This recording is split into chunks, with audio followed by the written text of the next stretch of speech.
Salam, hər vaxtınız xeyir olsun değerli izleyiciler. Bak bu evi sizinle tanış edirəm. Değerli izleyiciler, ev hasar üstünde tikilen ev değil. Yani evin dört tarafında da geçmek olur.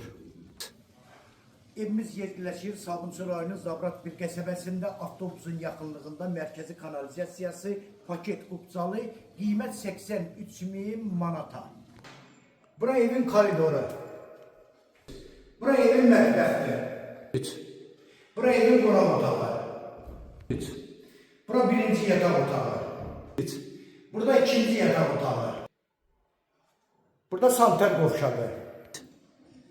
Değerli izleyiciler, ipotekaya yararlı evdir, paket kupçalı evdir, merkezi kanalizasiyası var.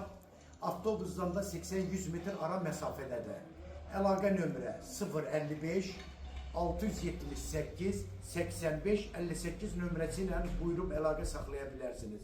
Çox sağ olun, Allah'a emanet olun.